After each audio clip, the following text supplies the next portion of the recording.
El 3 es la diferencia entre la media actual y nuestro método analítico de referencia.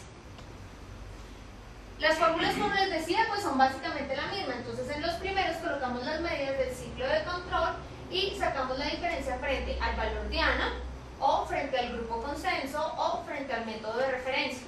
Son las tres opciones que tenemos. Hay una cuarta que nosotros decimos acá, es que es un error frecuente en los laboratorios clínicos, y es llamar sesgo al resultado de este cálculo, en donde nos dice, nosotros lo tenemos como mal llamado sesgo 3, en donde nos dice que es la media del resultado de la muestra del control de calidad externo, sacando la diferencia frente a la media del grupo consenso de ese control de calidad externo. ¿Por qué le decimos mal llamado sesgo? Porque es un solo dato. ¿Han pensado en la posibilidad? Ves que Lecas ahora ya hace un promedio de una media del grupo, sí. Exactamente, entonces creo que se llaman RMS. Pero es que depende del proveedor, es el nombre de ese parámetro. Sí, pero en ECAS principalmente es un promedio de. Entonces sí, ahí ya quitaríamos que sea un solo resultado y sí se podría llamar sesgo. Pero estaría hasta el final de ciclo. O sea, no lo podrías calcular por muestra. Sale por muestra acumulado. No. Diario, en el reporte nuevo de ECAS sí, aparece un valor que se llama RMSD, que es un promedio de medias, ¿verdad? Entonces, es un promedio de repeticiones realmente, entonces sí podría llamarse. Pero no porque tú estás reportando un solo dato. Pero ellos lo que hacen ahí es como calcular por ejemplo, ahí se incluyen todos los niveles analíticos, pero incluye la muestra 1 que es alta, la muestra 2 que es baja, la 3 que es alta, y va haciendo un promedio de esas repeticiones. Claro, pero no estarías evaluando la misma matriz. O sea, no sería bajo la misma muestra. No es bajo la misma concentración. Exacto. Pero eso también lo tiene Rica. Sí, ella nos está diciendo que este mal llamado sesgo 3 lo podríamos calcular a partir del promedio de los datos reportados a ECAS. Sin embargo, pues yo le digo que pienso que no sería tan acertado, porque no es un solo tarro de control de calidad, no es una sola muestra. De hecho son diferentes concentraciones. Sí, por eso decía que qué posibilidades habría de calcular el sesgo a partir del control de calidad externo con eso. Pero pues sí me queda claro que son diferentes y que de hecho nunca aplica eso, ¿cierto? Ni siquiera el CAP es así, que el CAP nos manda 5 muestras, pero son 5 muestras de concentraciones diferentes, ¿cierto? Entonces tampoco aplicaría, porque cada muestra se procesa solamente una vez, ¿sí? Entonces lo que yo tengo es la diferencia porcentual de cada muestra con su media de consenso en cada evento. Entonces tengo la diferencia porcentual de la muestra 1, la diferencia porcentual de la muestra 2, la diferencia porcentual de la muestra 3. El RMSD lo que hace es calcular, promediar esas diferencias porcentuales. Uno puede sacar que es una información útil. Sí, pues yo puedo decir, el promedio de mis diferencias porcentuales ha estado en tanto. Listo. La expresión, el nombre de eso es la diferencia porcentual. Mi resultado con respecto a la media de consenso.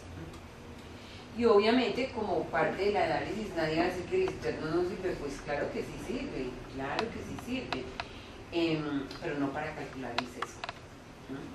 Me da otra herramienta de análisis, de hecho lo usamos, ¿cierto? Lo usamos como parte del análisis.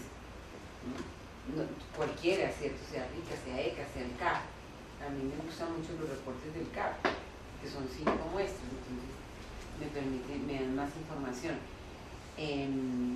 Yo diría que ahí el promedio de las diferencias porcentuales es útil, ¿cierto? Yo puedo decir, oye, así, además de que en el interno veo esto, entonces si el promedio de mis diferencias porcentuales está en más 20%, me da información. Pero claramente lo que yo no puedo hacer es con ese sesgo calcular el error analítico, con ese promedio de diferencias porcentuales, calcular el error analítico total, no lo puedo hacer. Porque ese es un promedio, que yo calculo el error analítico total por periodo de tiempo. Yo calculo el error analítico total de la semana, del mes, o sea, usualmente se hace el mes, se calcula el error analítico total del mes. Entonces yo digo, es con los datos de imprecisión de este mes. Y hay laboratorios que ponen los datos de imprecisión de este mes y le suman ese promedio de las diferencias porcentuales del control externo. No aplica. No, porque está comparando. No aplica porque están mezclando una magnitud que es la magnitud de este material de control de calidad interno en este mes y le están sumando mi histórico, mi promedio histórico de mis diferencias porcentuales. Entonces a veces me castiga, pero a veces también puede ser muy laxo. Porque si en este mes tengo el sesgo, entonces se va a compensar si en los meses anteriores o en las muestras anteriores no tuvo el sesgo. Entonces ese promedio y esas diferencias porcentuales va a parecer más pequeño. O al contrario, me castiga, ¿cierto? Y digo, ah, sí, pero es que eso fue la muestra 1, la muestra 5 y la muestra 6. Si en efecto ahí tuvimos una situación. Entonces eso me eleva el promedio de las diferencias porcentuales y le sumo eso a mi impresión. Eso estadísticamente no es correcto, ¿cierto? Y yo aquí, o sea, del sesgo uno puede decir cómo estoy yo contra yo mismo, ¿no? Contra mi mismo valor diano. Yo contra yo, ¿cierto? En el sesgo 2 yo puedo decir cómo estoy yo frente al grupo de comparación interlaboratorios, qué tan diferente estoy.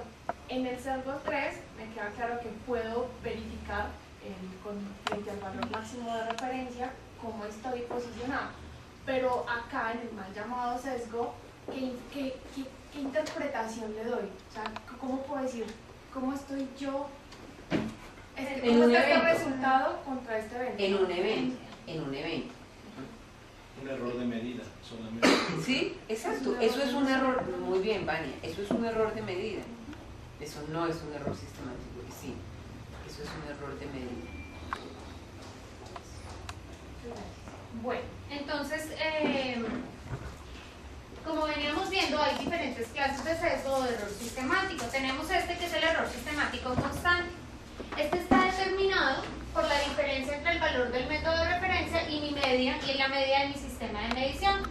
Y este es un error que a los usuarios o que a las personas, a la doctora del laboratorio clínico, pues no le corresponde corregir, porque como les estoy diciendo, el valor que se tiene como aceptado como verdadero es el método de referencia. Si ella trabaja con un equipo o con un sistema de medición que no es el método de referencia, pues ella no puede hacer absolutamente nada. A quien le correspondería parecerse más al método de referencia sería el manufacturador o la persona que trabaja esta prueba.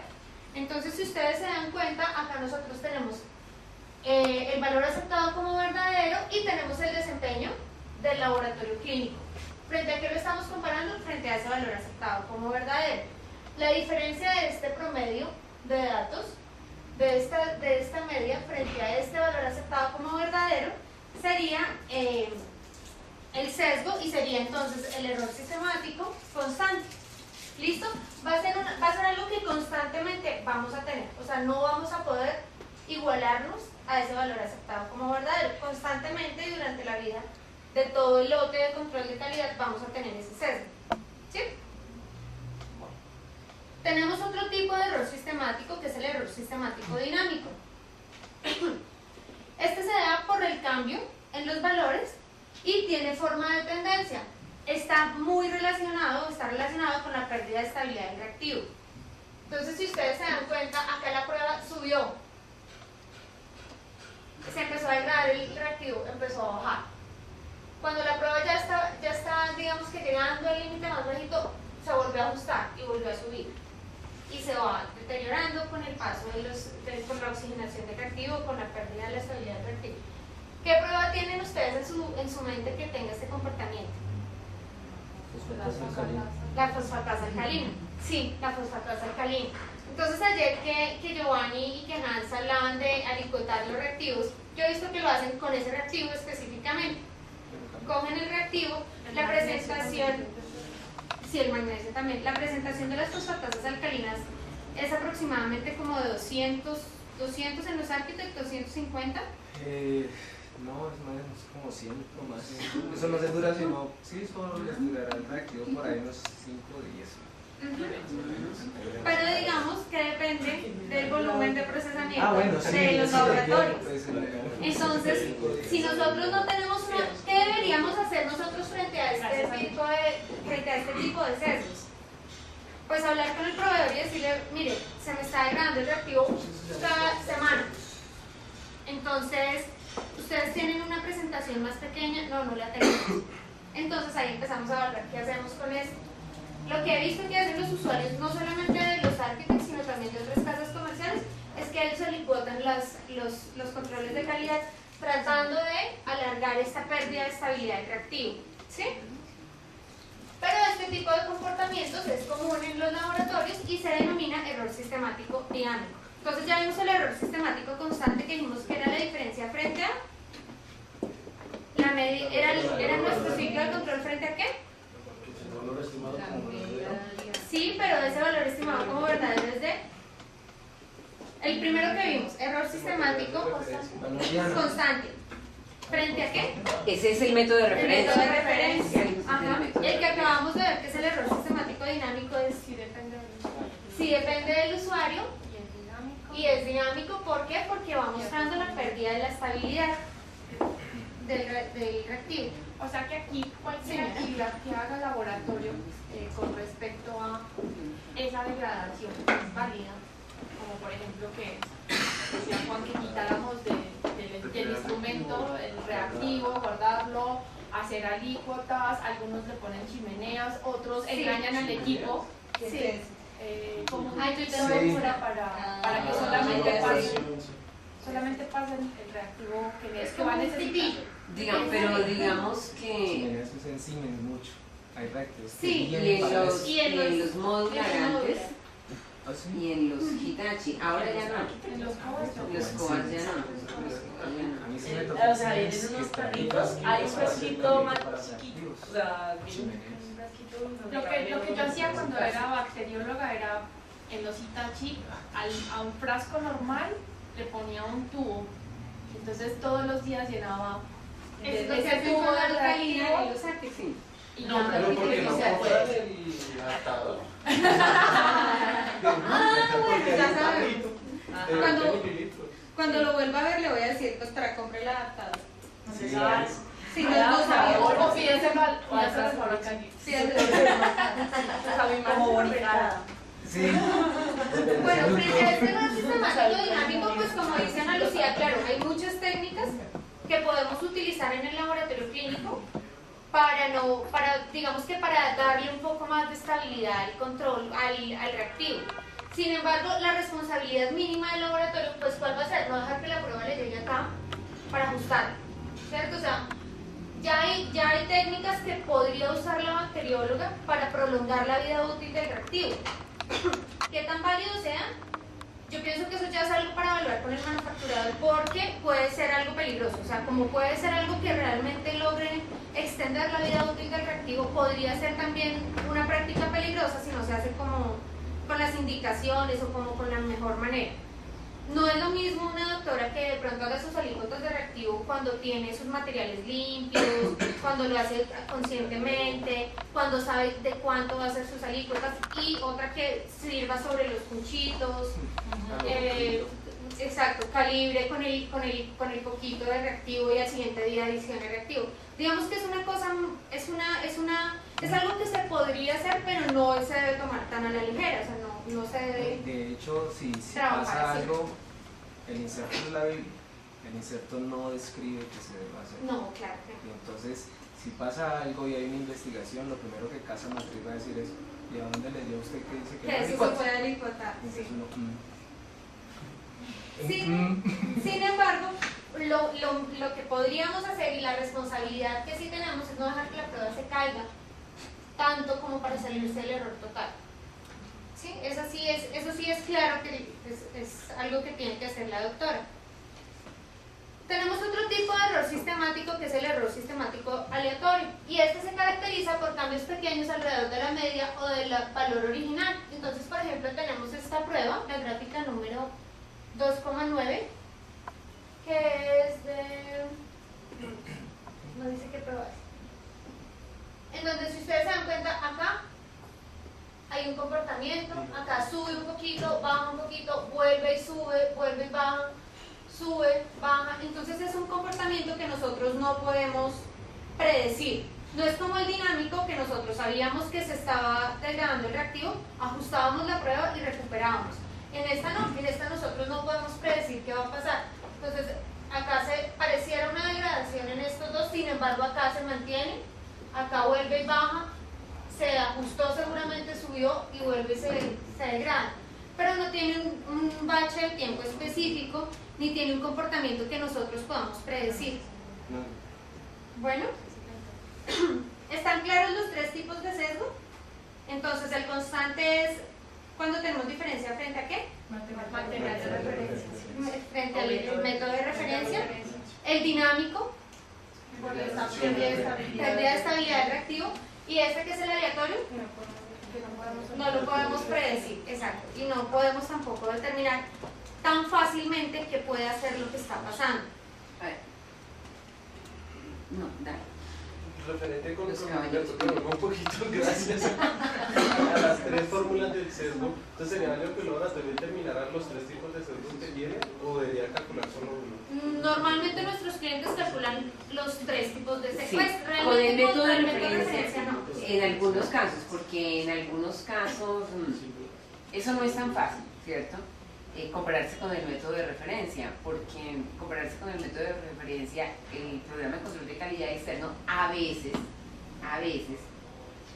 en una magnitud dicen el valor por el método de referencia es tal, pero no es una cosa constante ni es para todas las magnitudes, entonces no es tan fácil que el laboratorio se pueda estar comparando con el método de referencia, o sea, no es tan fácil, o sea, si bien el manufacturador sí lo dice, porque dice, nosotros, el reactivo fue preparado contra el estándar de la Organización Mundial de la Salud número tal y tal y tal y tal, y tenemos un sesgo con respecto a esto, o sea, recuperamos el 98% de eso, recuperamos el manufacturador serio, normalmente dice eso en el inserto.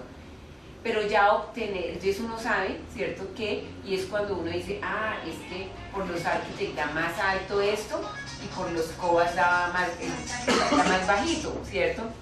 Y por los Vitros da así, ¿cierto? Porque se conocen esas diferencias, porque cada cual entonces hizo su formulación y se comparan con el método de referencia y dicen, recuperamos un poquito más, recuperamos un poquito menos. Para uno, como laboratorio, es importante que uno lo sepa, porque ahí es cuando el paciente dice, pero es que yo fui a la Fundación Santa Fe y a mí me dio esto, y después fui a analizar y me dio esto, y después fui a bioimagen y me dio otra cosa, y después fui a Colsanitas y me dio otra cosa. Entonces uno sí debe tener esa información, es decir, sí doctora, lo que pasa es eso. Lo que debe ser igual es la interpretación clínica, independientemente de que el valor numérico sea distinto, no puedo estar aquí enfermo, allá sano, ¿cierto? No, acá. Como el tema con la LDH, ¿no? Que cuando le hacen de piruvato a lactato es un cuento y de lactato a piruvato. Muy diferente. Sí, pero es diferente, pero no cambia el significado clínico. Lo importante ahí es que el valor de referencia sea el mismo. Tú puedes devolverte a la gráfica de error sistemático constante. Claro. Ese error sistemático constante, ese error sistemático constante es importante conocerlo, pero solamente con leer el inserto uno ya lo sabe. Y el manufacturador realmente trabaja por eso, porque el manufacturador llega y dice, de pronto hace una reformulación y dice, para acercarnos más al método de referencia, ¿cierto? Hicimos no sé qué, no sé qué, no sé qué. Ahí es cuando hay un cambio y es cuando yo debo cambiar mi valor diana. Pero yo como laboratorio clínico, yo no hago nada con eso. O sea, yo no soy la manufactura. Es importante que yo lo conozca, pero yo no hago nada con eso, ¿no? Además, me acuerdo de un colega de Biorad, Bob Gaffney, que murió, ya decía, y bueno, ¿y a uno qué le importa eso, cierto? Decía un poco ahí. Si finalmente es que yo a mis pacientes no los voy a cuantificar con el método de referencia, ¿cierto? Yo a mis pacientes les cuantifico con un Architect, con un Vitros, con un COBAS. Entonces yo debo comparar la medición de mi paciente con el valor de referencia que el manufacturador me da, que obtuvo con ese mismo sistema de medición que yo estoy usando, que es lo que decíamos, ¿cierto?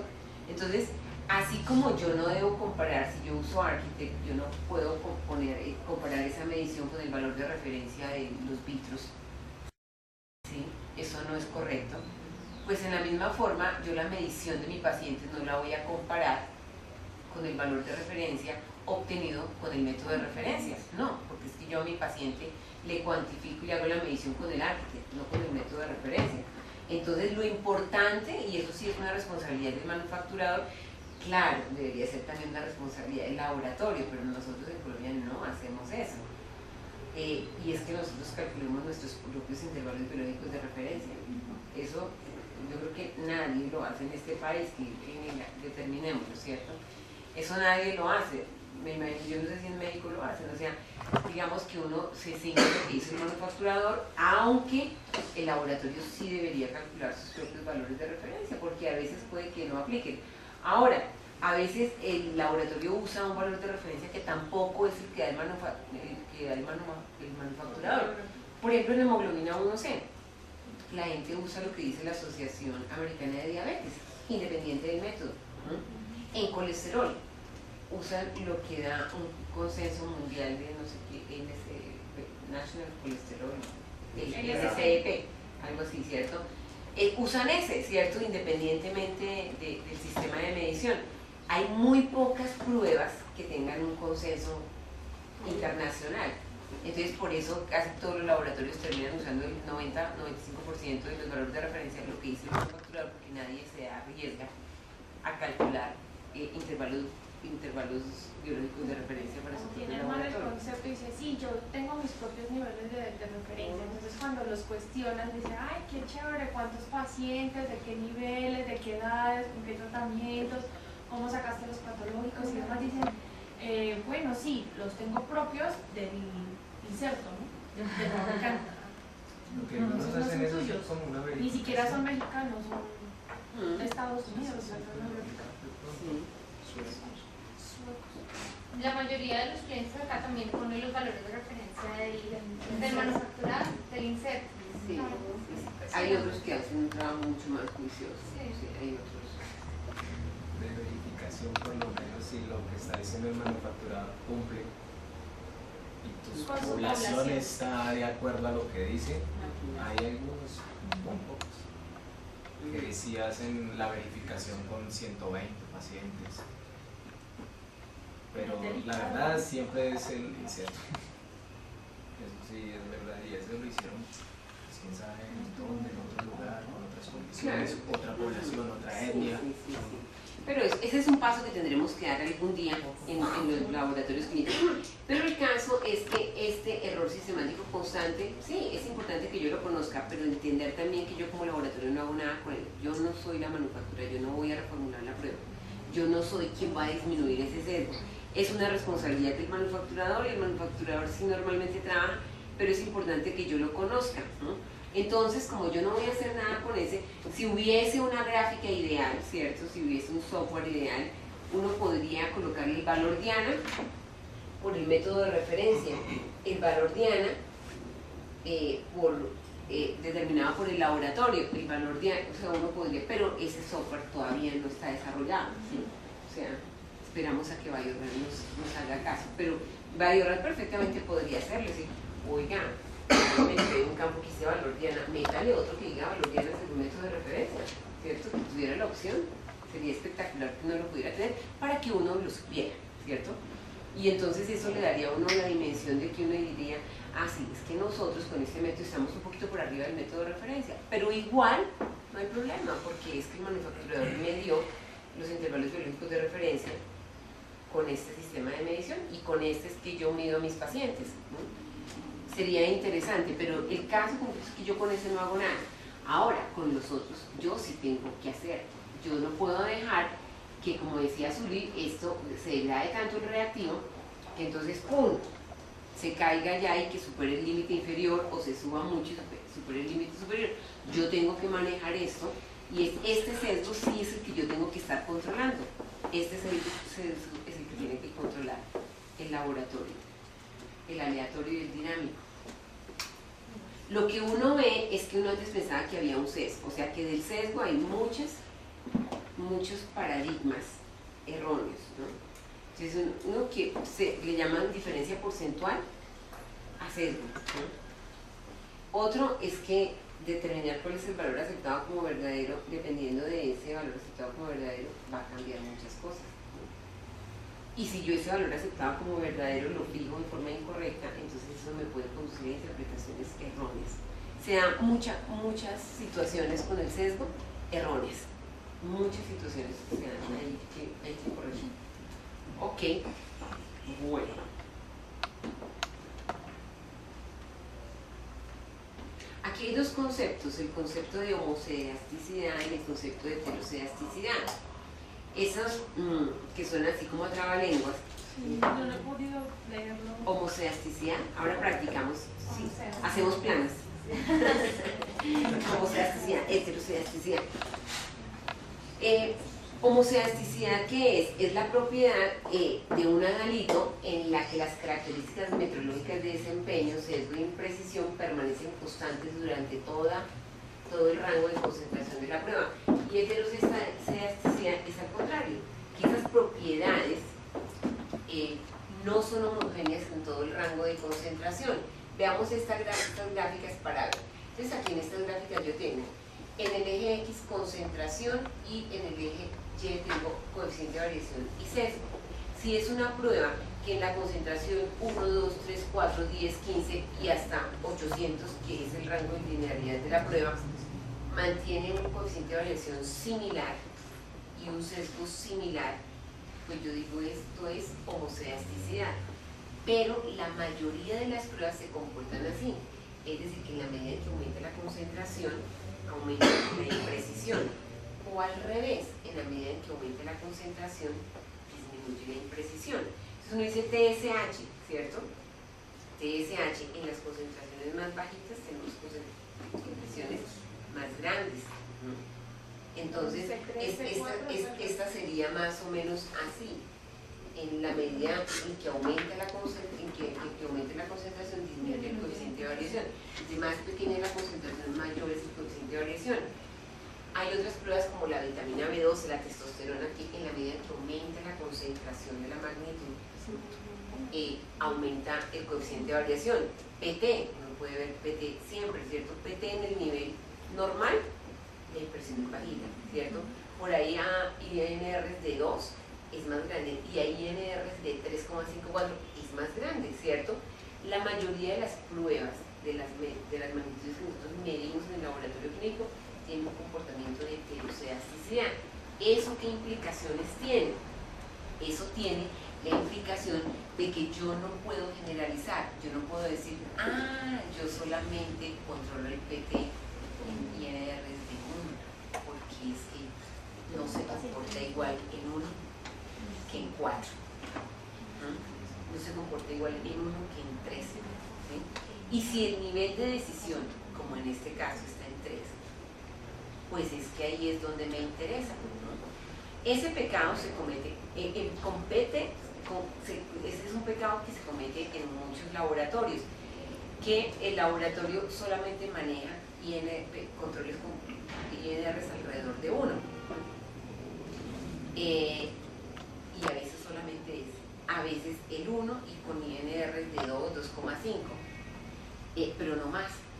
Y entonces dice, pero usted maneja una población de pacientes anticoagulados. Dice, sí, usted debería controlar otro nivel. Porque si yo tengo una variación del PT con INR de 1, ahí me aguanta 10, 15%, pero es igual. Que me dé 1, 1,2, eso me da lo mismo, ¿cierto?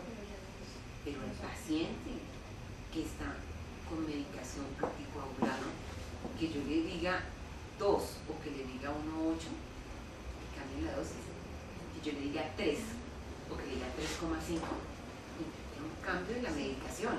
Entonces, ¿en dónde es más importante que yo controle el desempeño del PT?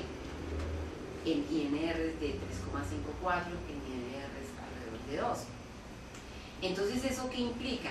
Que el laboratorio no puede decir, no, pero es que aquí, es este caso, acá, en el nivel 1 está muy bien, sí, ahí está muy bien, pero es que ahí incluso le aguantaría 10-15% de error de medición, pero en INRs de 2 no le aguanta eso, porque tiene un impacto en la medicación del paciente. Pues no sé, en laboratorios así pues de que solamente se grafica el valor de PT, no se grafica. Ay, pero ya, Sí, ya. digamos que, o sea, si antes se graficaban solo los segundos, pero no, porque es que el médico realmente las guías para la dosificación de los anticoagulados están dadas con INR, entonces tiene que graficar en INR, porque además está la media normal del PT, que también en cada sitio la calculan de una forma distinta, ¿cierto? Cada cual hace una cosa diferente. Algunos la calculan. diferentes también, entonces no. Bueno, digamos que eso sí ha logrado, porque pues finalmente con el INR eso es lo que logramos, correcto, ¿cierto? ¿Sí? Pero aquí también se ha luchado mucho porque les mantengan el mismo ISIN, porque les En mantengan México se el lo mismo ISIN, regresan, Nosotros ya